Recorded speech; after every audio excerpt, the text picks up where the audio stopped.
மாப்பிள்ள மோகன் அந்த அளவுக்கு மோசமாயிட்டாரா? என்னால நம்பவே முடியல மாமா, நம்பவே முடியல. நாக்கு மேல பல்ல போட்டு 4 பேர் 4 விதமா பேசுறதுக்கு முன்னாடி அவனுக்கு நாம தான் ஒரு நல்ல வாழ்க்கையை அமைச்சு கொடுக்கணும்னு தான் உன்னை தேடி வந்திருக்க மாப்பிள்ள. வாஸ்தவம் தான் மாமா.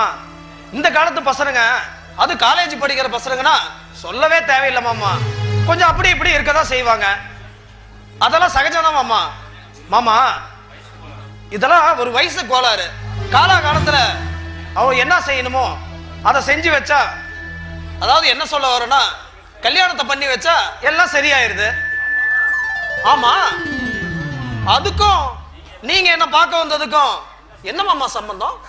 சம்பந்தம் பண்ணிக்கு தான் மாப்பிள்ள வந்திருக்கேன். என் கூட பிறந்த தங்கச்சி புள்ள தேவதை மாதிரி கற்பகம் இருக்க, நான் எதுக்குப்பா தெரு தெருவா பொண்ணை தேடி அலையணும்? ஆமா. என்ன மாப்பிள்ள, நான் என்னமோ கேட்க கூடாத கேட்ட மாதிரி அப்படி என்ன பாக்குற? இல்ல மாமா, கேட்டவனுக்கு என்ன பதில் சொல்றதுன்னு யோசிக்கிறேன் மாமா, யோசிக்கிறேன். என் அத்தை பையன் தேவா கற்பகத்து மேல உயிரையே வச்சிருக்கான் மாமா, உயிரையே வச்சிருக்கான். அவனுக்கு நான் என்ன பதில் சொல்றதுன்னு தான் யோசிக்கிறேன் மாமா, யோசிக்கிறேன். அப்ப இந்த தாய் மாமனுக்கு தங்கச்சி பிள்ளைய கேட்கிற உரிமை இல்லைங்கிறியா? ஐயோ மாமா, உங்களுக்கு இல்லாத உரிமை வேற யாருக்கு மாமா இருக்கு? உங்களுக்கு இல்லாத உரிமை வேற யாருக்குமே இந்த ஊர்ல இல்ல மாமா, யாருமே இல்ல. குடிகாரன், கோவக்காரன், இப்பவே காதல் கதல்னு ஊரை சுத்திக்கிட்டு திரியறவன், இவனை நம்பி எப்படி பொண்ணை கொடுத்தா கடைசி வரைக்கும் காப்பாத்துவான்னு நீ நினைக்கிற, அப்படித்தானே? என் மவன் எப்படி திருந்திடுவான்னு உங்ககிட்ட பொண்ணு கேட்க வரல, என்னையே நம்பி இருக்கிற என் மவனுக்கு ஒரு நல்ல வாழ்க்கையை அமைச்சு கொடுன்னு தாப்பா உன்னை தேடி வந்திருக்கேன். மாமா அழுவாதீங்க மாமா, அழுவாதீங்க மாமா. எங்க அம்மாவும் அப்பாவும் இறந்த பின்னாடி எங்களை தாய்க்கு தாயாவும் தந்தைக்கு தந்தையாவும் இருந்து எங்களை 2 பேர்த்தையும் தூக்கி வளர்த்து ஆளாக்கி இன்னைக்கு நாங்க வாழ்ற வாழ்க்கைய நீங்க போட்ட பிச்சைதான் மாமா, நீங்க போட்ட பிச்சைதான் மாமா.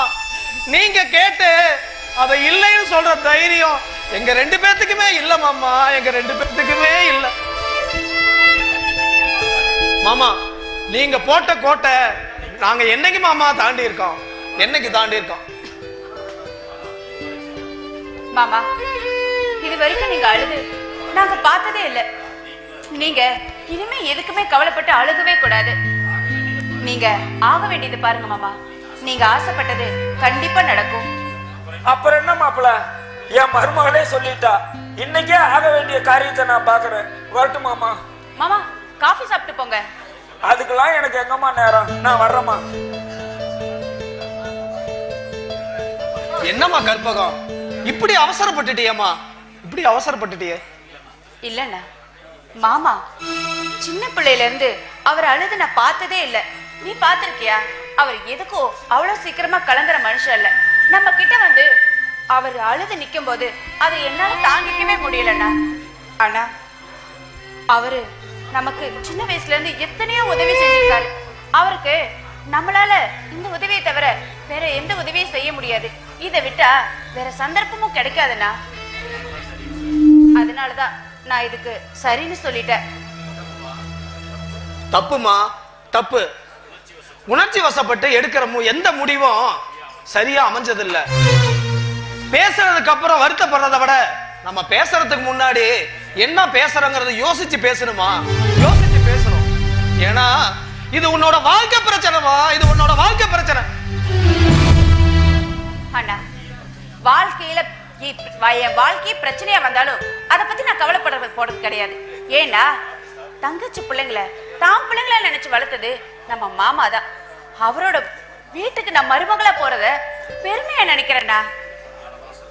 இங்க பாருங்கடா, நான் ஒன்னும் இத அவசரப்பட்டு எடுத்த முடிவு இல்ல, நல்லா யோசிச்சு எடுத்த முடிவு தான். அது இல்லம்மா, மோகம் விஷயத்துல ரொம்ப எனக்கு பயமா இருக்குமா. இல்லண்ணா, மாமா மேல இருக்கிற நம்பிக்கையை விட எனக்கு மாமாவோட பையன் மேல இருக்கிற நம்பிக்கை தான் அதிகம். ஏன்னா ஜெயிச்சுக்கிட்டே இருக்கிறவங்க திடீர்னு தோத்துக்கிட்டே இருக்கிறவங்க திடீர்னு ஜெயிச்சுட்டாங்கன்னா அது சாதாரணமான விஷயம். ஆனா தோத்துக்கிட்டே இருக்கிறவங்க திடீர்னு ஜெயிச்சுட்டா அது சரித்திரம்னா. என் வாழ்க்கையில நான் ஜெயிச்சு காட்டுவேன், சந்தோஷமா இருப்பேன். நீ கவலைப்படாதண்ணா.